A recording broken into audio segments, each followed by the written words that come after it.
intra-African trade and investment are vital. Right now, African countries tend to produce the same products and commodities as their neighbors.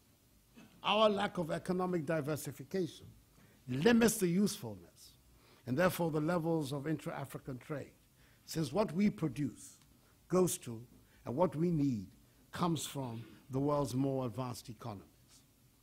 Africa's internal trade is only about 10% of its total trade, compared, for instance, to more than 60% in the European Union. The good news is that intra-African investments have witnessed a 21% compound growth from the years 2003 to 2010. More importantly, Africans investing in Africa are far more likely to invest in a diverse range of sectors. This is an indication of how focusing on an enhanced intra-regional trade agenda all across Africa can help promote economic diversification. Our continental organization, the African Union, must rise to the challenge of playing a central role in this process of social and economic transformation. It needs to take a hard look at the world around it, at the role it needs to play to be relevant, and the need to reform and revamp itself to rise to this challenge so that we can build a new Africa that is neither pawn nor victim. I would certainly prefer that North African states become full and active members of a reformed African Union. But the AU must also become capable of facing the challenges and opportunities of the 21st century. The impotence of the African Union in the face of the crises that erupted in Libya and Côte d'Ivoire leaves much to be desired. A new African security architecture has to be urgently rebuilt. To that end, I believe that the AU must move away from automatic membership earned by geography and insist on strict adherence on membership eligibility based on certain fundamental democratic principles. The European Union's strict rules for membership help pull Eastern European nations through their post-Soviet transitions, and this should serve as an example to us on the continent. AU members should demonstrate a commitment to strengthening and protecting the institutions and culture of democratic governance, respecting human rights, religious freedom, and the rights of the individual and minorities, building functioning market economies, and facilitating the free movement of people, knowledge, goods, and services across member states. Africa's small countries will continue to struggle to go it alone, but the accelerated economic integration of committed nations can serve as the model for others, breathe new life into the AU, and deliver the benefits of African integration to the doorsteps of the African peoples. The AU should reflect the values of our people. 70% of people polled across African nations support democracy. Even higher numbers rejected one-party rule, military rule, and strongman rule. Recent efforts to undermine the democratic process in Côte d'Ivoire and Senegal are troubling.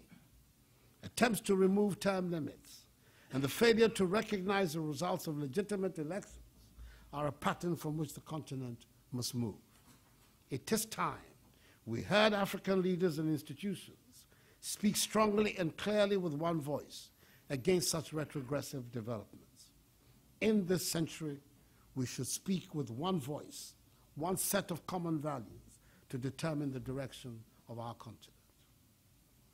Those of you who know me also know how deeply I believe that democratic values are the only way forward for all Africans, be they North or South. I was the candidate of the ruling party in Ghana, who in the year 2008 accepted defeat in the last presidential election without demanding a recount, without spilling a single drop of blood, without seeking power sharing or forcing a constitutional crisis in an election which I lost by the narrowest of margins in the history of elections in Africa.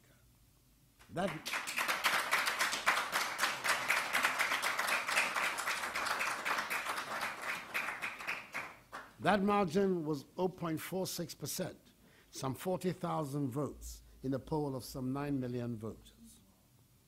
I spent the previous 3 decades of my life fighting against military dictatorship and for freedom and democracy. Democracy should not be subject to individual interpretation, and it should not be a negotiation between elites and stakeholders.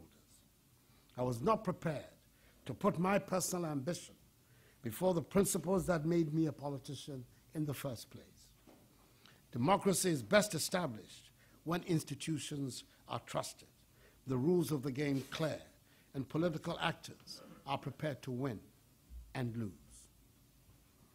When Mohamed Bouazizi took his life in defiance of a system that offered him a life with no prospects, it sparked fires across North Africa and reminded those of us in the South that our own transformations have yet to be completed.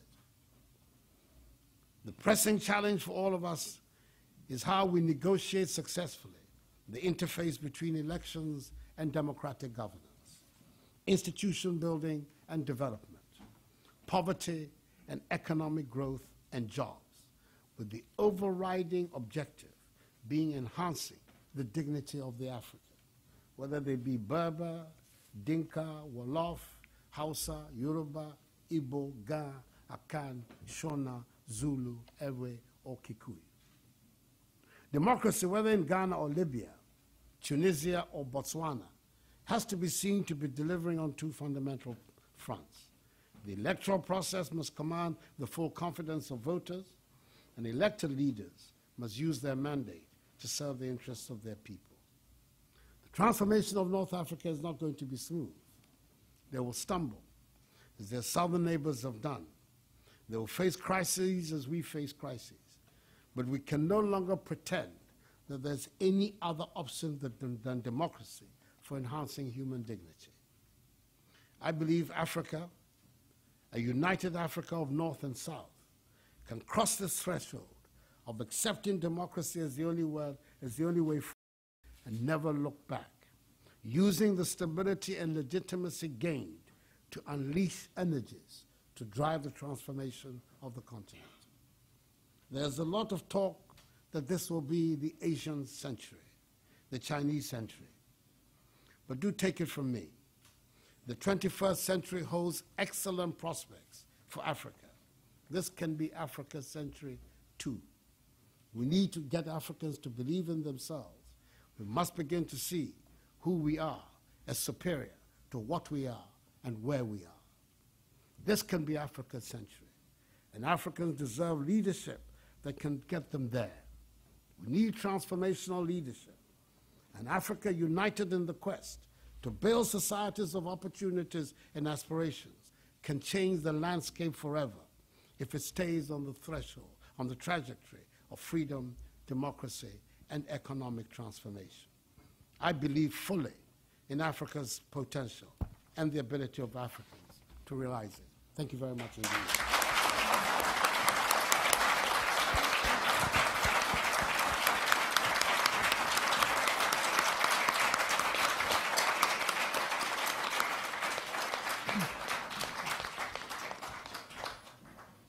Well, thank you so much for your eloquent defense of the principle that democratic values are genuinely universal. Thank you also for underscoring a theme that has been at the heart of the Oppenheimer lectures since their beginning, that what Africa needs is a hand up, not a handout.